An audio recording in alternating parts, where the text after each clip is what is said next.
cuando hay esas teorías de conspiración y cosas absurdas, incluso uno de los miembros del comité, que es el Comité de las Sociedades Bíblicas Unidas, que son los que hacen la VS5, también el mismo equipo de Nestlé, eh, hacen esas Biblias, reconstruyen el texto del Nuevo Testamento griego, y uno de ellos, que es Bruce Metzger, que sigue vivo, bueno, tengo entendido que sigue vivo, publicó el libro donde nos cuenta incidencia por incidencia qué se discutió y por qué se tomó esa decisión. Entonces, ¿qué más quieres? Tienes la fuente, puedes acceder a la fuente, tienes el grado de fiabilidad de fuente y tienes la persona que te cuenta el chisme completo de lo que pasó adentro. Entonces, ahí ya, más transparencia, creo que no se puede exigir. Imposible. Entonces, de ocultar, ocultar, wow. Pero está bien, porque ese es un tema, oye, hay algunas cosas que tú estás diciendo que yo no tenía mayor idea, pero es importante, ¿no? Fíjate que Sí, más allá de simplemente tener un, no sé, un referente, un concilio para decir que los evangélicos queremos ser como el Vaticano, ¿no? O sea, hay una razón de por qué existen todas estas organizaciones y ministerios. Y es interesante, ¿no? sí. Ahora viene la otra sección que el invitado me pregunta a mí. ¿Por qué la Ok. puse? Porque a veces yo hablo demasiado.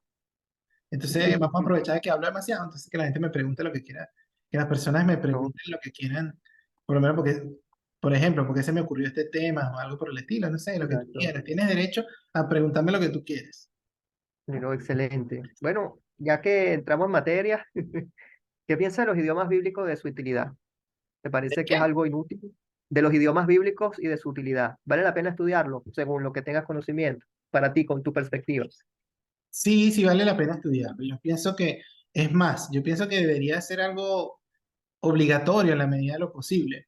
Sí, Porque, por ejemplo, si nosotros estudiamos el hebreo o el griego, podemos tener acceso a aquellas cosas que, por ejemplo, tú estás hablando, manuscritos, fragmentos, y no nos estamos comiendo un refrito, por así decirlo, de otra persona.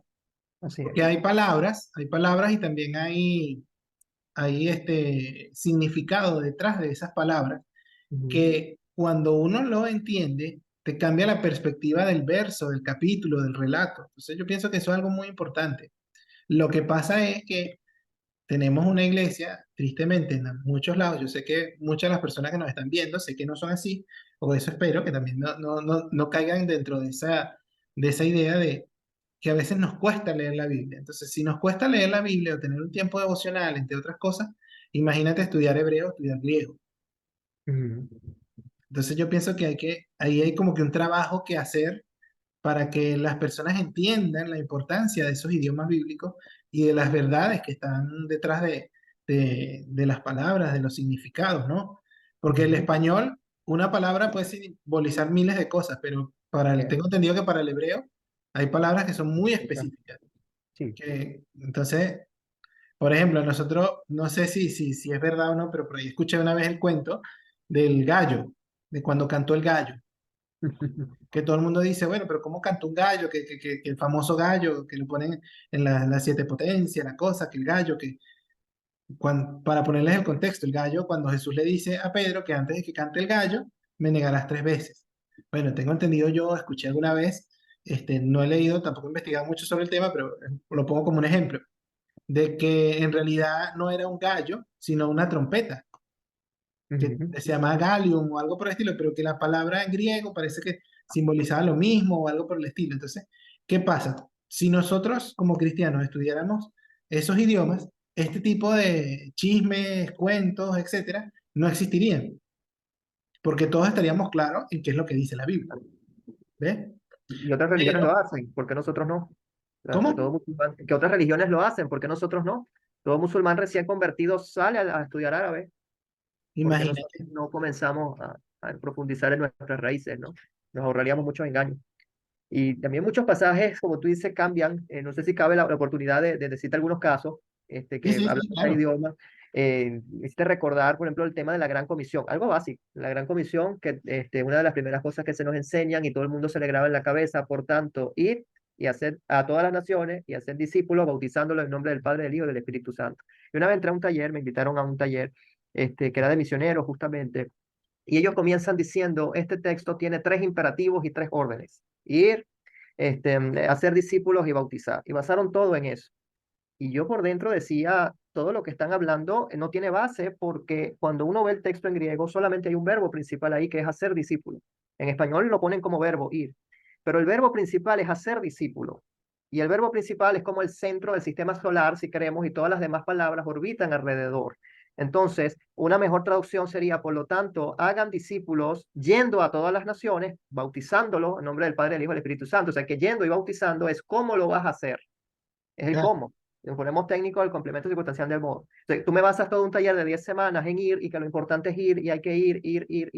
Y no, ir es cómo vas a ser el discípulo, es lo secundario. Es claro, y disciplinar, la base, después la persona y no va, hace nada. dice, entrega 5 tratados, ¿verdad? Limpia la iglesia, da talleres en la iglesia y ya hicimos la gran comisión. Y no es verdad, porque no hiciste discípulo. Nunca se cumplió la gran comisión. Y Por ir que no se cumple, no ni solo por bautizar se cumple. Esos son modos, ir es parte del proceso. es parte del proceso.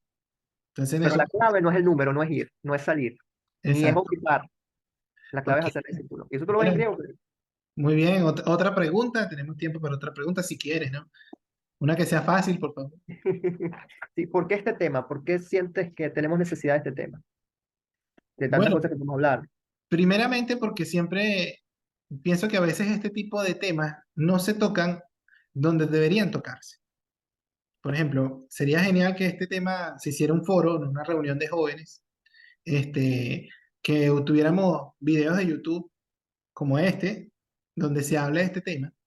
¿Por qué? Porque cuando uno sale y se enfrenta a la realidad, cuando sales a evangelizar, para los que no saben, yo sirvo en un ministerio de evangelismo y estoy como misionero, trabajador de campo en otro país que es Uruguay, que de Sudamérica es uno de los países más, ¿cómo se llama? Está más alejado de la religión.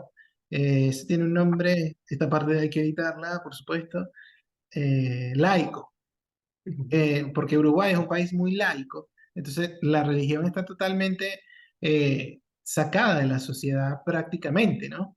A tal punto que las festividades típicas como la Navidad no se llama Navidad, sino que se llama el Día de la Familia. Entonces Wow. muchas personas se basan en que, no, mira, yo creo en la ciencia, yo creo en esto, ¿cómo yo puedo creer en la Biblia si la escribió un poco de gente, unos hippies ahí, por ejemplo? Entonces cuando hemos salido a evangelizar hemos encontrado esas posiciones muy como, porque el uruguayo como tal, y es algo positivo de su idiosincrasia, defiende mucho sus posiciones, pero también tiene que ver con que no hay personas que se dediquen o que estemos hablando de estos temas. Por eso es Interesante. que, por eso es que nace esta idea de hablar de este tema, porque si de casualidad tú estás aquí porque YouTube te trajo, bueno, hay un propósito quizás de Dios en esto para que tú entiendas y veas, porque mi idea no es venderte simplemente que la Biblia es fiable por sí sola. Más bien yo creo que incluso la posición de Dios con respecto a este tipo de temas es que nosotros investiguemos, que nosotros busquemos la realidad, hagamos preguntas, le hagamos preguntas a la Biblia, le hagamos preguntas a las personas que conocen más o que nosotros mismos investiguemos por los medios que tengamos, porque para eso Dios nos dio un intelecto. Así es. Si no seríamos todos, no sé, una inteligencia artificial, ¿verdad? Es así. Sí, entonces, bueno.